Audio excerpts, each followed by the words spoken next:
Oh, hi everyone. How you doing today? Well, I guess it's time for an episode of Trailer Class. Come on in.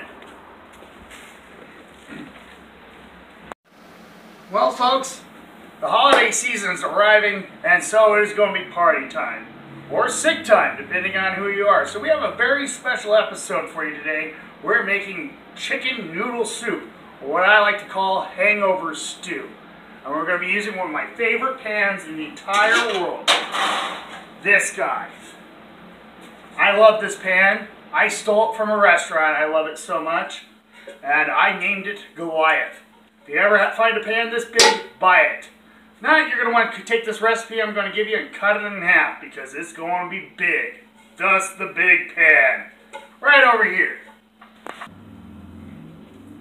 Besides for the large pan over here, Mr. Goliath, we're actually going to need some other things to make our soup. You're going to want chicken broth. Right over here, we get the nice big ones of 48 ounces. We get the cheap kind too. So you're going to want 2 boxes of those. 1 bag of Grandma's egg noodles. And with these egg noodles right here, you just take them, they come frozen, so you just let them thaw out for about 20-30 minutes and they all fall apart just kind of like this. This is the key ingredient right here.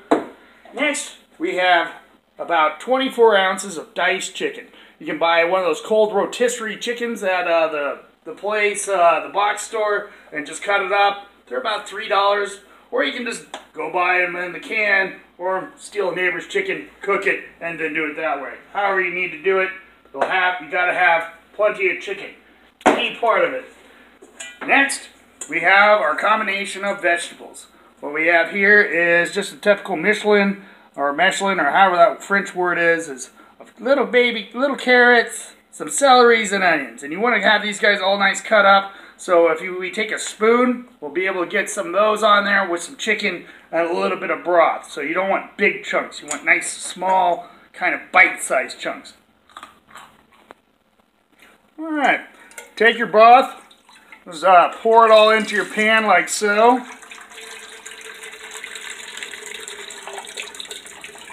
Yeah. Sounds like a bad prostate in a toilet, doesn't it? Alright, we're starting it off. Getting our flames going on over here. Boom. And of course, our handy dandy lid right over here. We're going to want to get this broth to a boil before we put in our noodles. So we just take this, cover it up, and wait till it boils. So during your free time, think about all the drinking you're going to do, or all the other people you'll be serving your soup to, or if you're going to be eating it by yourself. Alright. Okay, folks, we got this all ready to a nice boil going on right over here. You can feel that, smell the broth. And the next thing we're going to do is take our noodles and drop them in very gently, because you don't want any splashback from the hot broth burning your hands or anything. Safety first. We know we can fix this. And there we go. And we're going to leave these noodles in this pot right here. After stirring them up, we're going to leave in here for about 20 minutes. And then we're going to add in the rest of our ingredients here. And shortly thereafter, we will have some great chicken noodle soup or hangover stew for whatever you need. Alright. Well, it looks like we've been boiling up here for about 20 minutes. There's a lot of foam going on over there, so you're going to want to give it a nice stir on your noodles here. Make sure they're all looking nice, getting all floppy. As they've just been sitting here simmering for about 20 minutes. And we take these guys right here. This is our Michelin. Just dump it in there. Be very careful once again. Scrape all that stuff, get it all in there. And followed by the actual coup de grace. The chicken. Now, you take your spoon. I'm going to just mix it all up here. Now, this is the point you like to add in salt and pepper. You can. I really don't. I like to have the guests or whoever or myself salt and pepper it afterwards once everything's going on. But if you want to do it, now would be the time. Because what we're going to do here is we're going to put the lid right back over it and take this down to a simmer. And we're going to let this simmer for about 2 hours. Every 15-20 minutes we'll just come up here, stir it around, but for the next 2 hours we're just waiting for those vegetables to cook and those flavor doors to open wide up. So they all start exchanging and moving around. So, we'll see you soon. Well, welcome back, everyone. It's been about 2 hours with our soup over here. In the midterm, I've taken some water and dumped it in there just to loosen it up, as these noodles will absorb a lot of that broth. And what we got here is our soup ready to go. Give yourself a nice healthy portion right here. And we're going to mukbang the crap out of this.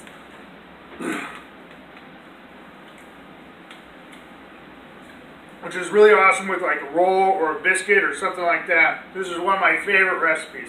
So if you're going out, having a rough night drinking, remember, eat this before, after, during you're drunk, or if you're just feeling bad or you want to feed your fam, this is the way to go. Makes you wonder what the poor folks are eating.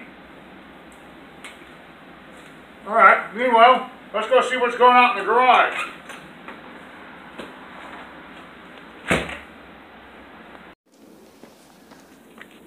Alright folks, it's the end of our show, so it's time for the garage door reveal. You have a good one.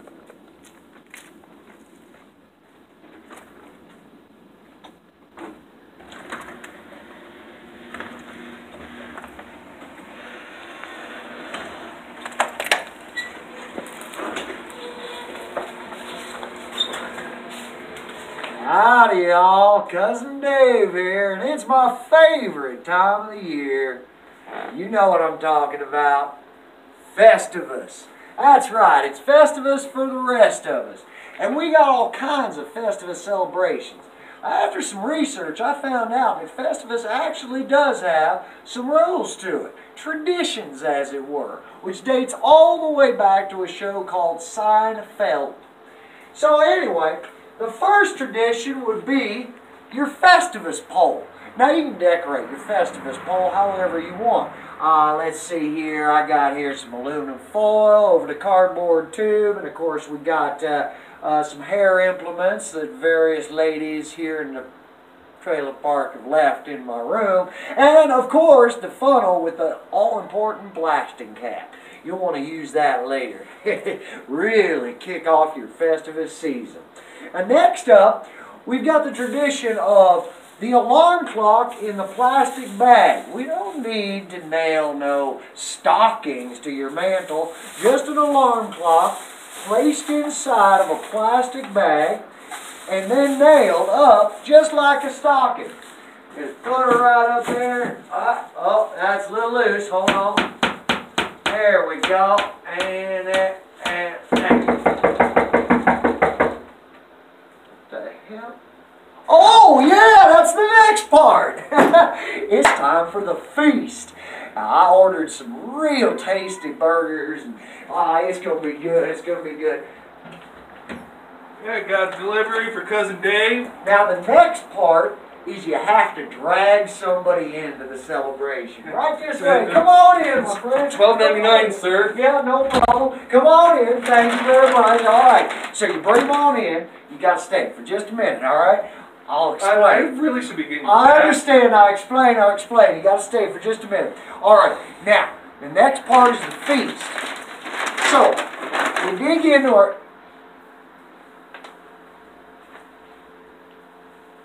Well, this takes us into the next part of Festivus, the airing of grievances. See, it's good to get certain things out, you know, all the problems that you've had over the last year, and you get it out by the end of the year, and you know, this looks like it's only half full. It looks like somebody's been drinking out of my drink. That is technically a grievance. Let's make sure that, yeah, these chips are smashed all to hell. That's basically just crumbs for the most part. Let's see here. Ketchup only. It's got to be ketchup only. I don't drink anything else. There's a bite taken out of this. Yeah, that had mustard on it and it was wiped off. I can tell. What the hell is this? Oh, please, don't tell me. I'll get the damn juice on my hands. I said distinctly, no damn pickle. I hate pickles. There's nothing I hate more than goddamn people. Now, this takes us to the last part of Festivus, the feats of strength. You can tell how strong I am, and you can't leave until, oh, my head hits the floor. Ow. Oh, that hurt. I guess this means no tip, huh? Oh, God. Oh. Well, Merry Festivus, everybody. I'll see you next year.